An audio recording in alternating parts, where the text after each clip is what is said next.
वाराणसी के काशी हिंदू विश्वविद्यालय में नीति आयोग के सदस्य बीके सारस्वत ने कई अहम पहलुओं पर अपने विचार साझा किए।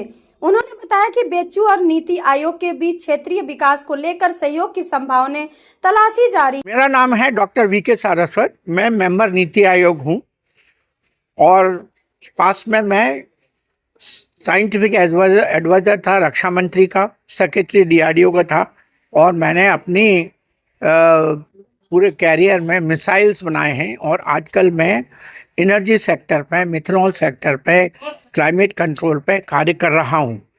विभिन्न एरियाज में मेरा आजकल है, जैसे मैं इंडस्ट्रीज पे काम करता हूँ, एनर्जी पे काम करता हूँ, ऑल्टरनेट फ्यूल्स पे काम करता हूँ। आज का जो विषय है जिसके लिए मैं यहाँ आया हूँ, ये 61 कन्वेंशन है इंडियन जियोफिजिकल यूनियन का। ये यूनियन का पर्पज़ ये है कि सब मिलके, एकेडमिया, इंडस्ट्री और नेशनल लेबोरेटरीज मिलके क्लाइमेट के ऊपर जो हमारे अर्थक्वेक्स होते हैं, सुनामीज होती हैं, ओशन में जो होता है, ओशन का क्लाइमेट से क्या संबंध है, किस तरह का पॉल्यूशन हो रहा है, ये क्यों हो रहा है, इन सब विषयों पर एक मूल रूप से बातचीत करना और क्या क्या टेक्नोलॉजीज हमको डेवलप करनी चाहिए, क्या इंफ्रास्ट्रक्चर हमको बनाना चाहिए जिससे कि हम अच्छे से अच्छा वेदर का प्रेडिक्शन कर सकें, क्लाइमेट चेंज का प्रेडिक्शन कर सकें और जो मूलभूत कारण हैं क्लाइमेट वो में चेंजेस आ रहे हैं उनके बारे में गौर करके उनको मिटिगेट कर सकें।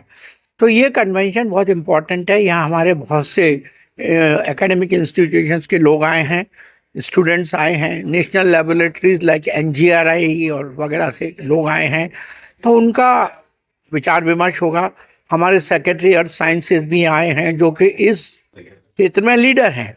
उनका कार्य ये है कि अर्थ साइंसेज की जितनी भी टेक्नोलॉजीज़ हैं उनको डेवलप करना और उनको आगे ले जाना, और वो इसके प्रेसिडेंट भी हैं मिस्टर प्रोफेसर रविचंद्रन, और वो ही इसको आगे ले जाएंगे। साइंटिस्ट काम करते हैं समझने के लिए कि ग्लोबल वार्मिंग क्यों हो रहा है। उसके कारण सबको मालूम पड़े।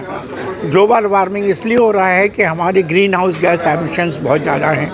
कार्बन डाइऑक्साइड हम जो ऑटोमोबाइल्स में निकालते हैं, इंडस्ट्रीज़ में निकालते हैं, घर में लकड़ी के ऊपर कूड़ा खाना बनाते हैं, उससे जो हमारी जितनी कार्बन डाइऑक्साइड हमारे एटमॉस्फेयर में जा रही है उससे हमारा एटमॉस्फेयर का टेम्परेचर बढ़ रहा है। और टेम्परेचर बढ़ने से क्या होता है कि इसको बोलते हैं ग्लोबल वार्मिंग। उससे जो होता है अंदर की हीट बाहर नहीं जा पाती है।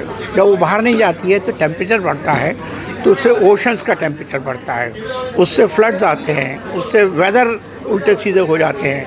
एक ज़माने में आज के दिन काफ़ी सर्दी हुआ करती थी, आज सर्दी नहीं है। एक ज़माने में रेनफॉल कहीं कहीं नहीं होता था, आज वहाँ रेनफॉल हो रहा है, लैंडस्लाइड्स हो रहे हैं।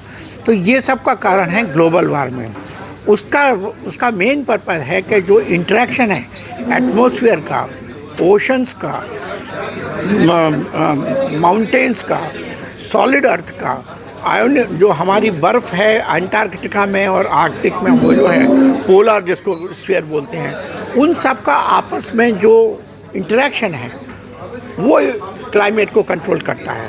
उसकी अंडरस्टैंडिंग ये लोग यहाँ पे अच्छी तरह से टेक्नोलॉजी के ज़रिए लाना चाहते हैं, जिससे हम और ज़्यादा अच्छा प्रेडिक्ट कर सकें कि हमारे आने वाले भविष्य में क्या होगा और उसको किस तरह से मिटिगेट किया जाए। सर, हाइड्रोजन एक ऑल्टरनेट फ्यूल है, क्लीनेस्ट फ्यूल जिसको हम बोलते हैं, और हमारे देश ने national green hydrogen mission launch किया है, जिसके ऊपर माननीय प्रधानमंत्री महोदय ने 19,000 करोड़ रुपए का प्रावधान किया है। हम 3 तरह की hydrogen valley 1, hydrogen valley 2, hydrogen valley 3 बनाने वाले हैं, जिसमें करीब 500 टन्स और 5,000 टन्स की हाइड्रोजन बनाई जाएगी। हमारा एक पूरा गोल है कि 2030 तक 5 मिलियन टन्स ग्रीन हाइड्रोजन बना के हम एक्सपोर्ट करेंगे। उसके लिए हमारे इस हाइड्रोजन मिशन में बहुत सारी स्कीम्स बनाई गई हैं, PLI स्कीम्स बनाई गई हैं, जिससे हाइड्रोजन बनाने के लिए इलेक्ट्रोलाइजर्स की ज़रूरत होती है। उसके प्रोडक्शन के लिए हमने PLI स्कीम बनाई है।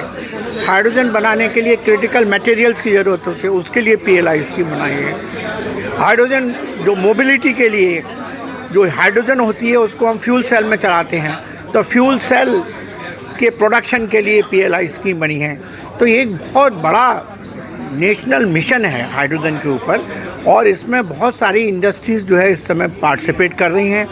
एकेडमिक इंस्टीट्यूशंस में रिसर्च चल रही है और नेशनल लेबोरेटरीज़ में इसके ऊपर डिमॉन्स्ट्रेशन प्लांट्स लगाए जा रहे हैं। राजस्थान में लग रहा है, आसाम में लग रहा है, गुजरात में लग रहा है, और IITs में इसके ऊपर रिसर्च हो रही है।